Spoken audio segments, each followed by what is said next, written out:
Hello, hello, hello. Welcome to Beyond Hegemony. It's Gary and I today. Sahana's still dealing with what she's dealing with. And so I know this is weird. We're 2 weeks in a row. I know. I was surprised too. But it is a good reason. So um, today Gary and I Gary had a couple prompts from some cards, and this is how we met. So I'm just gonna read off what you sent me. What could help us turn our backs to the violence that keeps the current systems in place and that underwrites our livelihoods? Mm. Mm. Wow.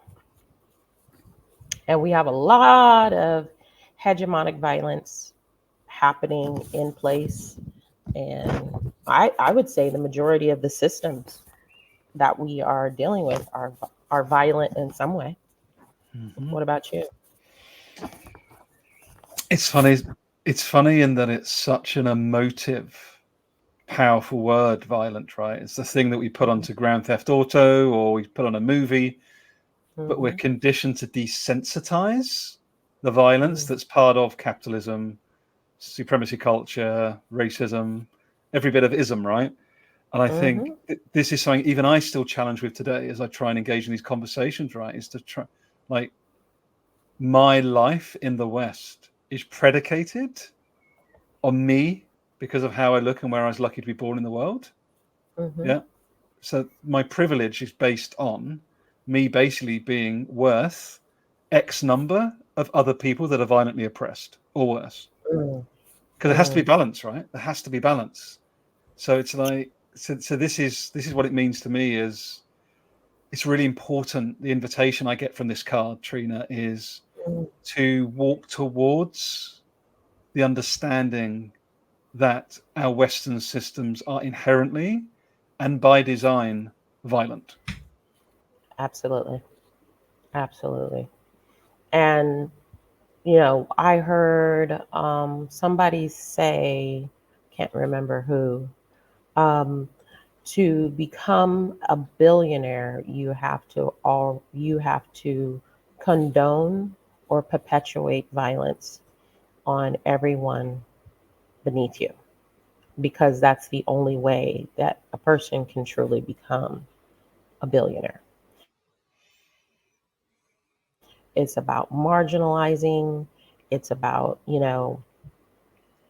basically just stepping on the necks of as many people as possible to get those billions in your bank account. And man, if the Rothschilds and the Rockefellers weren't the perfect example of that, I don't know what is.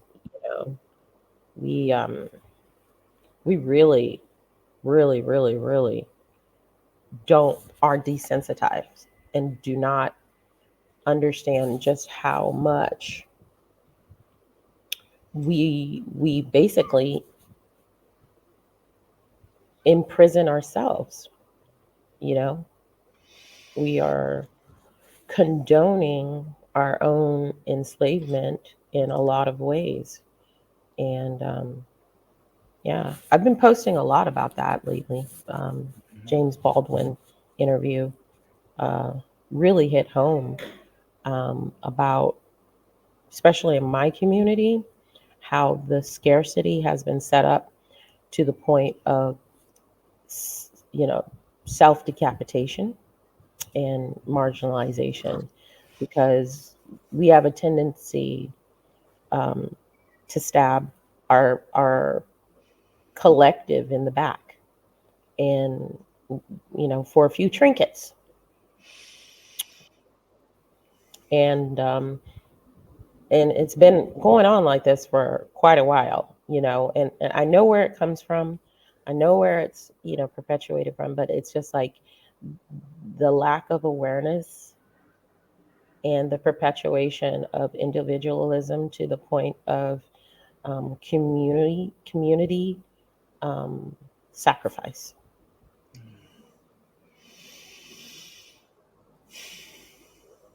Yeah. And so I mean, I know I grew up that way. There's just, I can't even deny it, you know?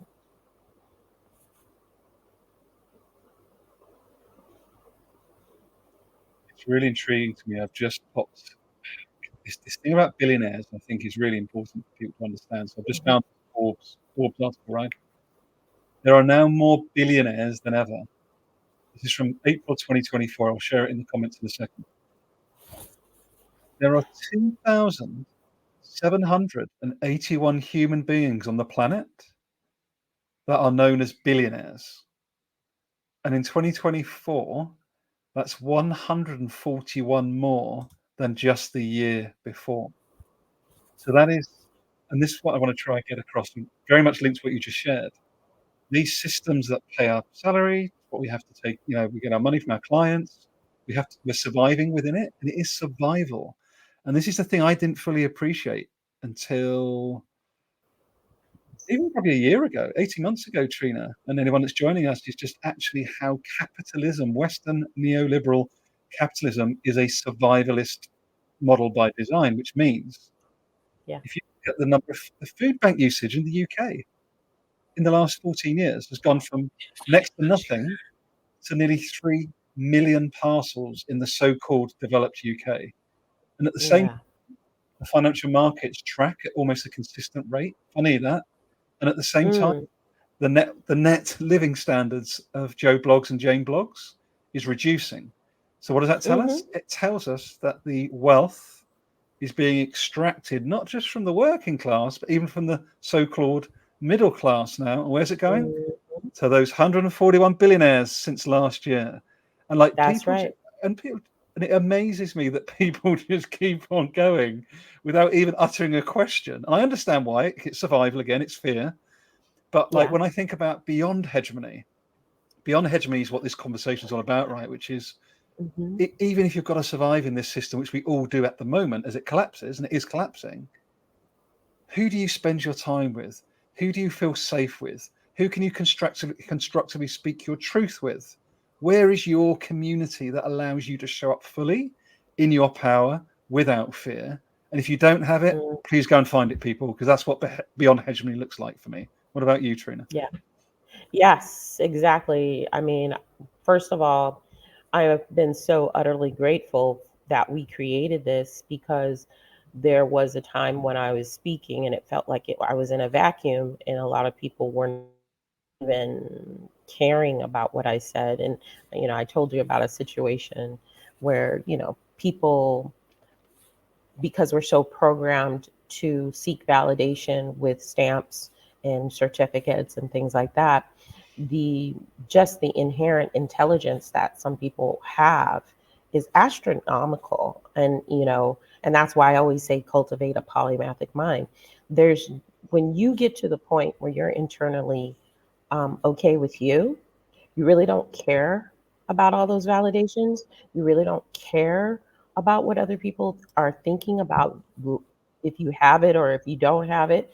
You do, and you learn for the pure joy of knowing and understanding your place within the structures. And once you learn your place within the structures, that's the only way that you'll be able to break out of it and create what you want, right? So one of the things that when I think about the all of this with the billionaires and people just kind of like la di da di da going through life in survival mode, you just you can see how, like I said, you cultivate a polymathic mind.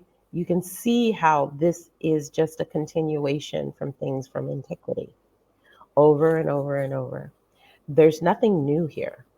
Um, what is new is that other people have figured out how to screw other people much more quickly so that they can be part of this top echelon. That's why you said there's so many billionaires now. Mm. Um, and it's a false sense of superiority. And I just wrote an article for Medium talking about are the elites even human? And when I say elites, I'm thinking about these billionaires.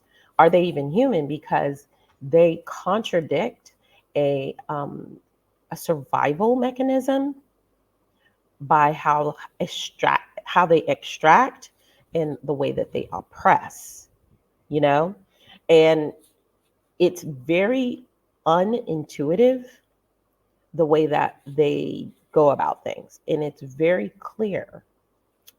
They believe they're up here and us humans are down here, you know? So it's just like they have no collective consciousness, and they're not even connected to the experiences of the people, other people. So I just don't know many people that are that much of an asshole. You know, I mean, we have normalized, of course, you know, hegemony has normalized being an asshole, but it's like this type of narcissism is mind blowing to me, that you would extract to the point where there's nothing left. And then what? Then what are we going to do? Then you have digital transformation, Trina. What, digital transformation? Yeah. Okay. What does that mean? But this is the hegemony again, right? Which is like, actually keep growing, keep growing, keep growing. No, we've run out of stuff. No, but if we turn it from like real into like technological, then we can keep growing and growing and growing and growing and growing. Like, and I'm seeing this in the corporate space. I'm seeing it on the outside. It's like this weird techno fantasy that we can keep growing as long as we turn it from microbe into CPU based. And it's like, it's not going to work. Like my favorite one, right? This is my favorite one at the moment. Get ready, people. Sustainable aviation fuel, right? Just so people are clear, I work in the chemicals industry, so I've got some level of insight on this. There will never, ever, ever, ever, ever be enough natural raw material to serve the flights that already happen around the world, let alone growth on top of them. And there's just, again, there's just so many of these patterns, these repeat patterns of fear and hegemony and growth, instead of, as you keep beautifully inviting people back to, is why do I tell myself above the neck? Why do I keep telling myself it's all about growth when I don't even let myself feel? There you go. There you go. Right. Been programmed to see with these, but we also have this, and then we have this, and then we have all of it. We have our mind, body, spirit is a bigger sight than the ones that we have with our eyes. It's a deeper consciousness. And you know, when I have talked, for example, when I've talked to psychologists in the past who have no idea that I studied psychology, and we start to talk, it's so clear to me that segment is a safe, what's the word I'm looking for? It is a gatekeeper for hegemony, because the replies I've gotten, well, what's the point of telling them that? What's the point of doing this? You know, having people connect to deeper emotional things, rather than giving them a pill to check out of their body and go numb. What's the point? Because nothing's going to change. Well, of course, nothing's going to change because you are perpetuating ideology and principles that keep everybody dumbed down and numb. Do your work in the fields, and we'll throw you some scraps. Be good little slaves. That is where I've seen it go. And it goes into, you know, medical, big pharma, all of it. It's about sustaining sustaining the hegemony. That's it. You know, and like you said, digital. I mean, when I think about it, we're of the generation where we didn't have cell phones, we didn't have laptops, we didn't have PCs. I long for that time sometimes now. You Mm-hmm. know what I mean? Because I see how trapped we have become in the digital age. And I see how we're just, with our social security and our birth certificate, we're just a stamp. Why does it have a number on it? Because we're collateral against this capitalistic system that's totally unsustainable. So we're just a body within the matrix. And this is our worth. We're going to work you till you're 50 or so, and then you're going to pay us to keep you alive.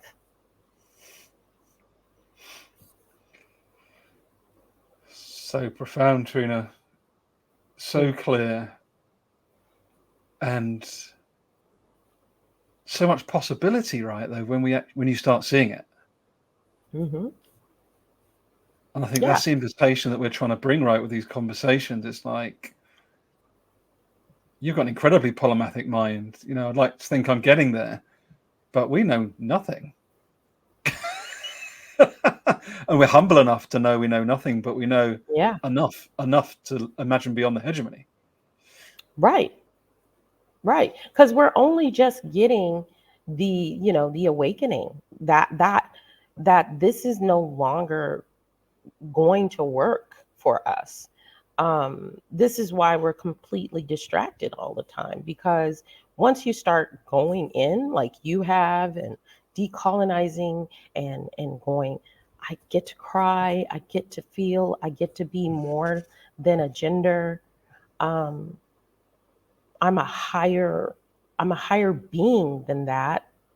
And then if you get a collective of people doing that, they are redundant. Hegemony is redundant. They no longer have a place. And that's where I see beyond hegemony. I see us policing ourselves. I see us, you know, um, back to the land and sustainable farming, not mass production. I see us having the capability to go back out to the 90%, 99% of the land and build a home like we if we want to, and live with our neighbors, creating community again. That's how I see beyond hegemony. I'm extremely suspicious. And matter of fact, I saw some multi-billionaire talk about this, and I can't remember what his name was, but he looked cuckoo for cocoa. Um, this guy starts talking about computerized homes and digital this, and and I remember when Norway and some other countries were RFID chipping themselves, and I thought they tried to make it look cool and fun. I was like, are you out of your freaking mind? Are you kidding me? You have just plugged in. You will have no autonomy. We're already tracked enough, but imagine having these digital homes, right? Where you can only scan your hand to go in. Well, you can scan your hand and you can be put out as well on a whim whenever they decide, you know? So people have to stop looking for the easy, lazy, luxury type of, you know, bullshit that's been sold to us. Like the ideology around luxury and all that stuff, it's got to go. It's got to go away because it's illusionary, in my opinion. It's not real, and they can take it away from you whenever they feel they want to. It's so good. So just to remind everyone, if you're coming in or you watch this back, the prompt for our chat today was one of these intro to decolonial futures cards. And it was, what would help us not turn our backs to the violence that keeps the current system in place and underwrites our Mm-hmm. livelihoods? What would help us not turn our backs to the violence? And this is what we're discussing today. Like, it's so much. And I just love how you always bring us back with your amazing EQ, polymathic approach. It's inside like the last place people look, because we've been conditioned from as young as possible not to look, is inside of ourselves. And That's I keep, right. one of the areas I'm trying to invite within the extractive industries, within pharma, within chemicals, within energy, is trying to male leaders with power. Can they Mm-hmm. even stand and look in the mirror for 60 seconds? Because I don't think many of them Mm. can, Trina. No, I no. don't, I don't think they'll even understand what's looking back at them. And I say that with love, because I didn't used to know what I was looking at a decade ago when I looked in the mirror, to be Mm-hmm. completely honest. Mm-hmm. Yeah, we talked about this last week too, about what it means to be male, female, man, woman, and the huge disconnect built in to the hegemony through patriarchy to trap the male species into a certain ideology that doesn't serve them as a whole. You're more than your testosterone. You also have some estrogen. You're more than your capacity to provide. Where is the sense of um, working in with a partner for thriving, you know, and creating structures that don't genderize. You see what you see what they're doing in the United States. They're overthrowing Roe versus Wade. They're This project 2025 is absolutely some of the most disgusting, archaic legislation that would go into place. It would just basically create handmaid's tale, you know, Yeah. and it's I go back and I think of some things that I read in the Sumerian tablets, some things that I read in the Terra papers, which is the Hopi Indian creation story, and there's a lot of these things, but the feminine, the woman was sacred, the woman was respected, the woman was a leader, and it wasn't until her it was a usurped power, you know what I mean? But it was a power that kept balance. And you see what happens when women get in charge of companies. You see, and there was a study just done that women have more. We have better executive functioning. That means we can multitask better. There's all kinds of evidence. And I mentioned this to a guy, and I said, well, patriarchy. And the programming of most male minds is that patriarchy just immediately means man. And I said, no, I'm talking about patriarchy, the structure. Mm-hmm. That's not the same, because males or females can uphold patriarchy. And, you know, matriarchy and patriarchy are two completely different species. They don't, they don't reflect each other in the way that misogyny tries to make it. That, okay, if it's got to be me, it's going to be me or you. you know it doesn't work in that way. you know so I love it. I'm just going to do a quick shout out, just so it's in the recording. And if you're watching us live or watching back, a reminder that Trina very kindly curates this, repurposes these wonderful conversations onto Spotify at the Beyond Hegemony podcast.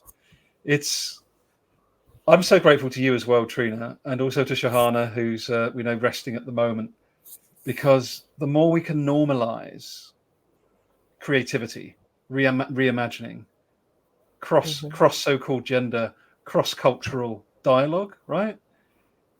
So much quicker that the Mhm. hegemony continues to collapse, right? Because Absolutely. I'm really, I'm really, really excited.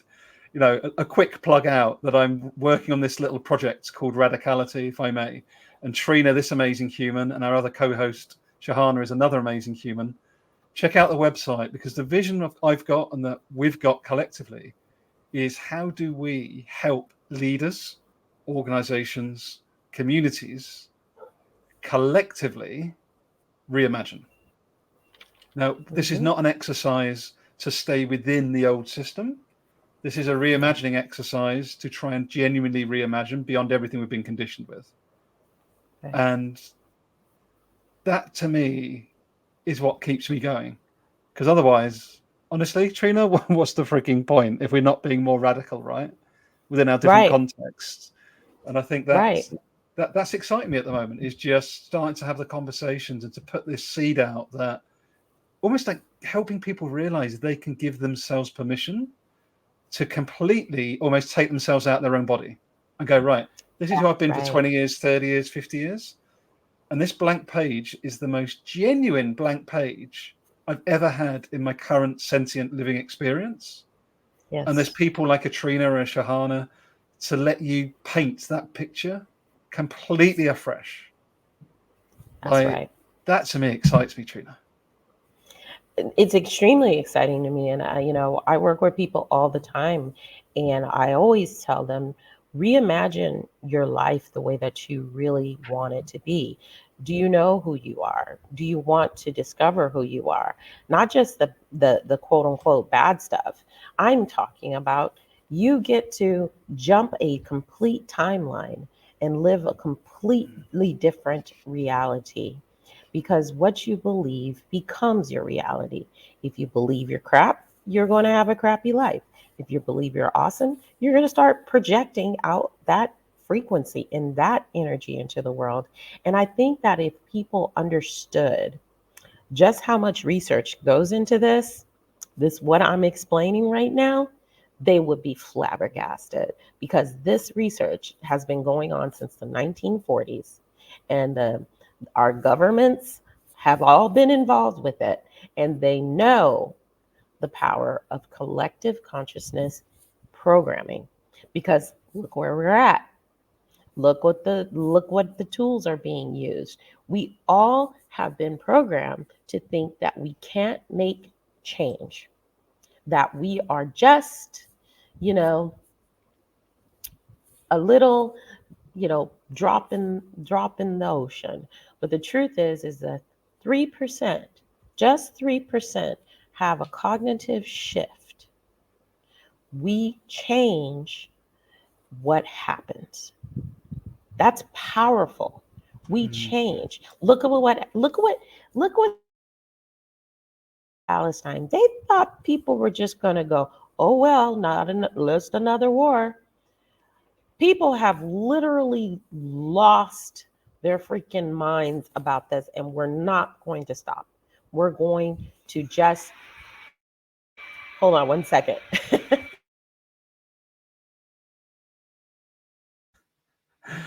I love real life. I love real life.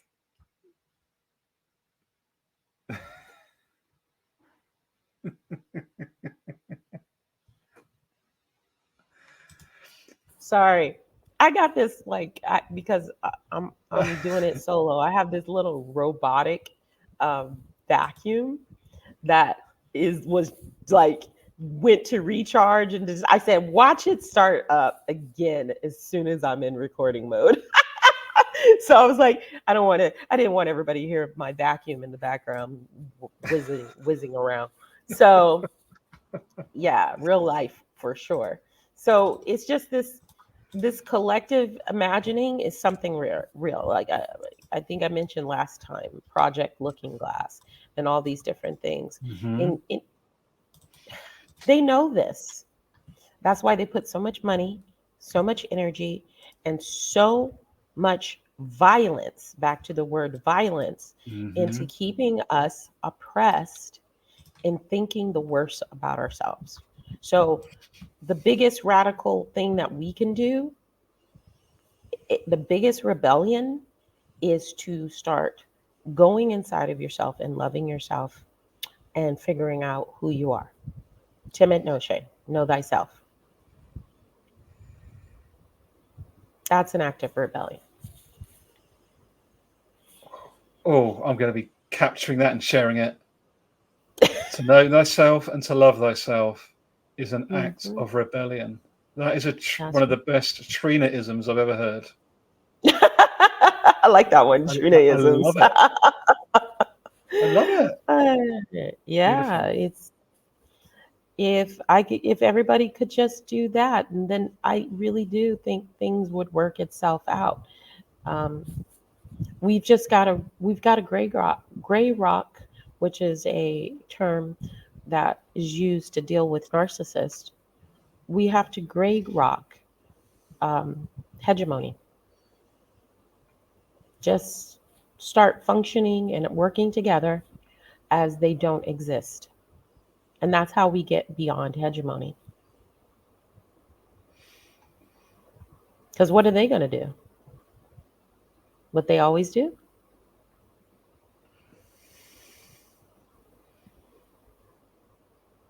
It's so Yeah. intriguing to me. It's so intriguing to me as well. And it's not lost on me either, right? That the very technology that is being built to keep us captive Hmm. is the same technology that you and I now are inviting people to set themselves free with. Hmm. And I think this is also part of breaking the binary, right? He's not seeing it as Hmm. it's this or it's that, or it's that or it's this.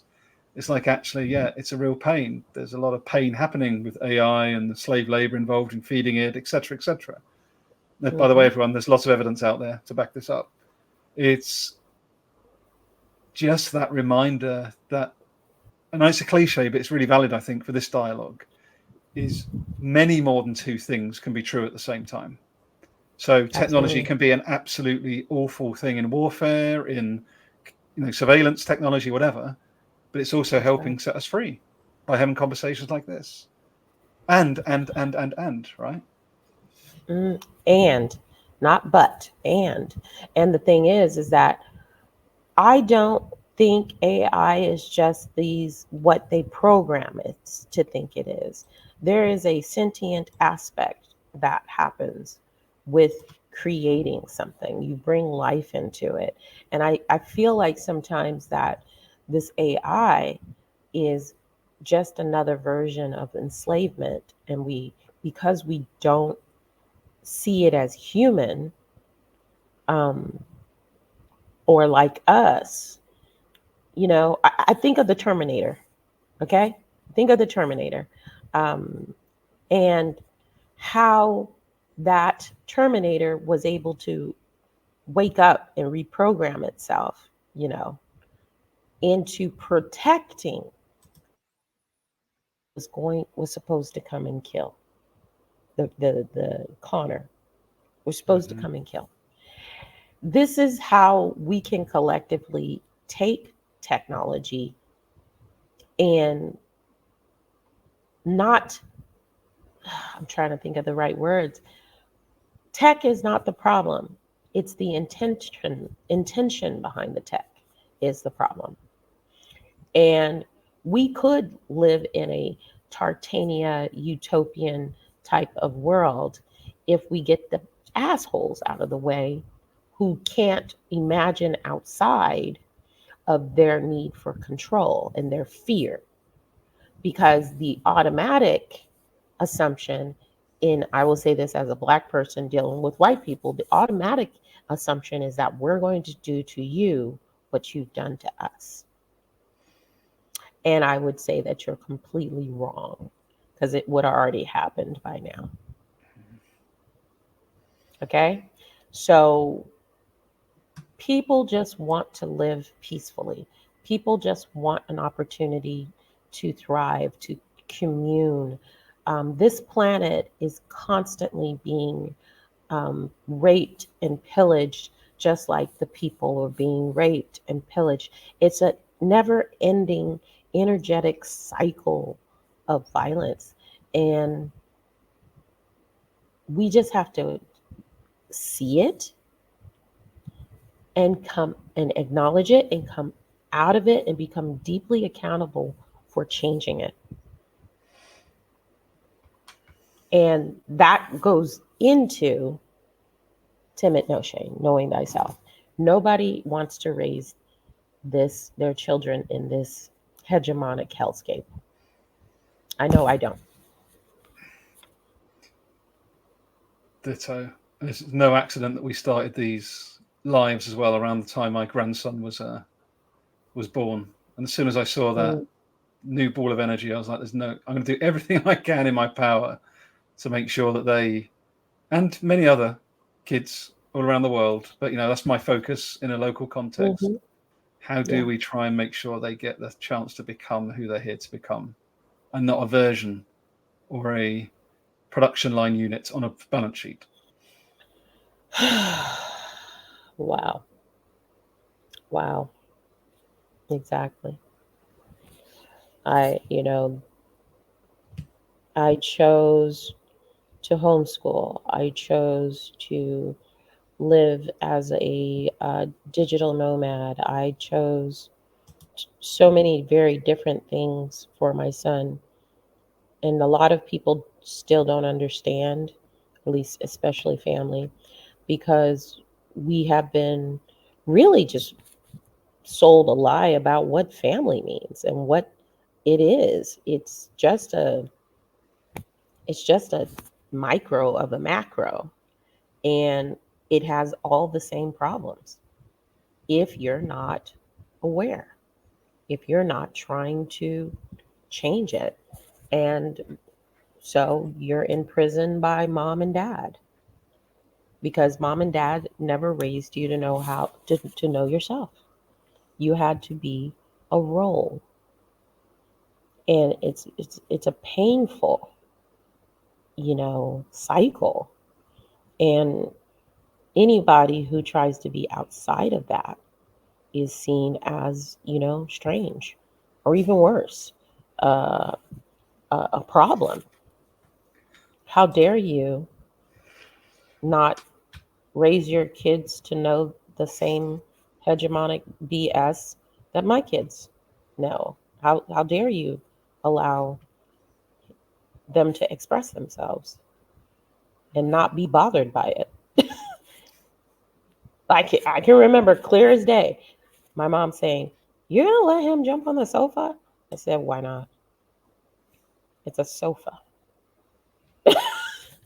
He's having fun. He's happy. Well, that's gonna break down. It's a thing. I don't want to break that spirit for something that is an inanimate and not a replaceable item. I can't replace the being that I have jumping on the sofa, but I can replace the sofa."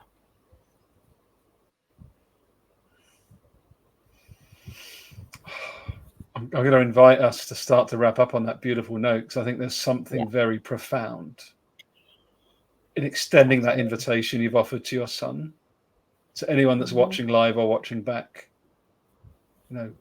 Where is it in your world that there's anyone that allows you just to be you without the masks, even just for 20 minutes? And if you don't have that, give Trina a call. that's That's my right. that's my invitation. That's right. Yeah. I'm working with people every single day, trying to get them to figure out who they really are, why they really are, and what's their purpose. Mind, body, spirit, cleaning up the minds, the body, so the mind can start processing in the way that it's supposed to, and and then your spirit is lifted by just simply being able to be free. And it doesn't mean, you're going off the rails, but it does mean that, you know, life is far more enjoyable than um, than it used to be. See, it always a sound. There's always a sound coming through on my end. But yeah, Gary, this has been a great session. It's a great live as I usual. agree. I appreciate you for holding the space for us all to get together. We miss Shahana's We do. contribution, but she's also always has great contributions to this. And like Gary said, this is going to be up on Spotify. Um, if you want more information about parenting, EQ Above IQ is on Spotify. That's my own personal podcast where I discuss emotional intelligence, parenting, and healing your inner child.